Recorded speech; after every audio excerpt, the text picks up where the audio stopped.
Okay, so Vix, I want you to tell me though, in your own words, what do you do? Who are you? What do you do? And why do you love freelancers so much? Okay, yeah. I'm Vix. I'm the managing director of IPSI quite recently, as of a few weeks ago.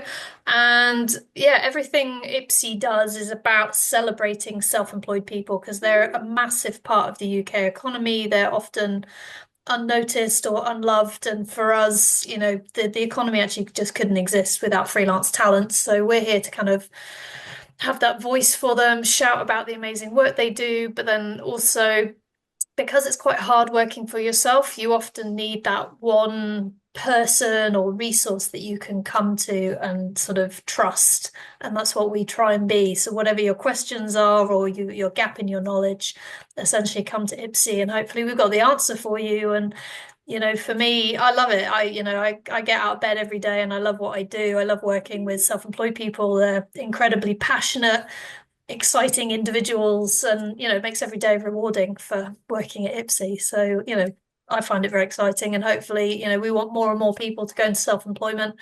um, Something a lot of people don't necessarily leave school knowing about. You get told to be a lawyer, an accountant, or whatever, but people don't sort of say, hey, have you thought about working for yourself in a freelance capacity? So yeah, it's kind of, we're here to sort of shout about that. Absolutely. And I think, yeah, like you say, it doesn't really get enough recognition, this kind of freelancing, self-employed area. But I think there are quite a lot of people out there who are a bit nervous about it, a bit scared. It's almost like that's a self-fulfilling prophecy when no one champions it or there isn't enough championing of it. It becomes a scary concept. So what would you say to any students watching who are like, oh, I don't know, that sounds a bit, intimidating? Yeah, I mean, you're probably right to go into it a little bit nervous because ultimately you have to generate your own income if you're self-employed. So you do have to genuinely want to do it. But with that sort of slight scariness comes actually a lot of learning. So if you can work out what it is you want to do, you'll find the career really rewarding because you're learning all the time. And don't worry about making mistakes. People make mistakes all the time. And also that's also good because you probably won't do it again in the future. So yes, it is a little bit scary, but I think if you can do your research, think about what you probably want to do, you will find a path through to it. And the internet is your friend nowadays. I mean, never has it been easier to work for yourself because there's an answer out there. There's a YouTube video, you name it, there's a TikTok, there's a something that will help guide you towards the answer that you need. So it's a lot easier than it used to be. Oh, 100%. I think that is a really good point. Like the amount of free resources out there, just like you kind of stepping stone resources Yeah. for helping ease you into it is amazing with the help of social media. One of the only things that social media has done well. Yeah, pretty much. So obviously what you're saying is essentially go do some exploring on a kind of platform that you're kind of familiar with or that Yeah. can communicate, I guess the realities of freelancing in a nice, friendly way. And then IPSI or, the new rebrand is the place that you need to be getting the more kind of serious resources. Is that? Yeah, I think that's probably, like everyone's an influencer nowadays, aren't they? So take everything you see on social media with a pinch of salt. Some people are nearly right with their information, but they're not 100% right. So, yeah, we kind of say users as that sort of test bed to come back to and just sense check it. If we've said it's okay, then we're 99% sure that our information's accurate all the time. We'll never say 100% because we're human as well.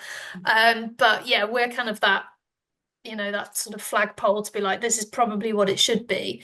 But that doesn't mean that other people's opinions aren't valid as well, because the nice thing is, like, so many people have got their own opinion or their own style or whatever it is. So just try and, yeah, absorb as much as you can and then work out what feels right for you. Because again, if you're working for yourself, it needs to work for you. So, don't sort of be an absolute in anything. Just constantly be a sponge, take it in, and then keep tweaking, I guess, and you'll work it out. Yeah, absolutely. Yeah, it's all a learning curve, isn't it? It is. Um, so is freelancing in the creative industries different to freelancing in other industries, do you think? Uh, yes and no. I think in the creative sector, you tend to have kind of like more, maybe like more project-based freelance roles because you'll be coming in for maybe like a specific project. or a particular time frame, depending on what it is a company is looking to achieve.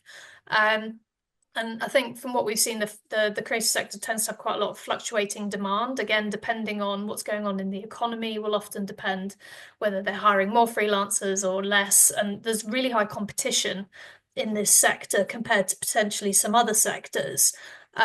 So there's those elements, but ultimately, all self-employment's kind of the same in a way. You've got certain factors that you've got to think about that, you will, you know, you, my brain's just gone. What was I going to say? Oh, it's too early. I haven't had my coffee yet.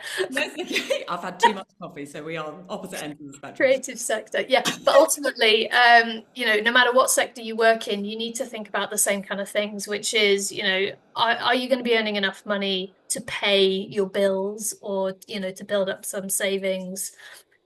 Are you enjoying what you do? Are you working out the best way to find work in that sector? So there's sort of nuances that, yes, it's slightly different, but then at the same time, it's kind of the same everywhere. Ultimately, you need to work out how to sell yourself. Are you going to be earning enough money? And, are you happy in what you're doing ultimately? Do you think that the art of self-promotion or like marketing yourself is one of the major factors in self-employment, freelancing that sets you apart from everyone else? I think so, yeah, because if you don't really know what you're selling, how do you expect anybody else to understand it? So it is really important you take that kind of step back almost and be like, who am I? What are my skills? What am I selling? Am I charging the right amount for it? And am I being really clear in how I'm going to help whoever it is that's wanting to employ me? So whether it's a particular project, they've got a challenge they want solving, or they've got expertise that they need, and they're looking for that right fit to come in and deliver that work that they can't do in-house. Or if it's something more creative, I don't know, like cameraman or something, then they've got very specific things they want filming. So, do you understand how to use the cameras that they need and the working environment that they're in? So you do have to kind of try and put yourself in the position of the person doing the hiring. And if you were them, would you look to hire you? And if you can't immediately kind of say yes, then how do you work your way towards getting that kind of yes? And we always encourage people to work on their elevator pitch as well, which can feel a bit cringy, but ultimately you need to be able to stand in a room with somebody and be like, yeah, this is me and this is what I offer, and then go, great. you know Yeah. ultimately, or at least encourage them to ask more questions, Mm. because if then they're starting to ask questions, and sometimes that's good because it means they're interested and they're just trying to dig a little deeper if the fit's right. Absolutely. I think also like that element of not waiting for someone to give you permission to call yourself what you are. Um, Yes. you've got to start out with a bit of confidence. And so Yeah. if you want to be a camera person and you haven't yet had a job, just call yourself a camera person and then Yeah. you'll get your first job. It's one of the things I've learned that the older I've got is that the way everybody projects themselves is actually very different to the reality. Everybody is actually winging it. And, that's not to say that you should lie. But, you won't get better unless you get the work. So you do have to kind of put yourself in a position where you look hireable, Yeah. but then don't lie in your skill set in the sense that if you get the job and then you just can't do it and it's a disaster, well, I mean, that's not going to be good for anybody.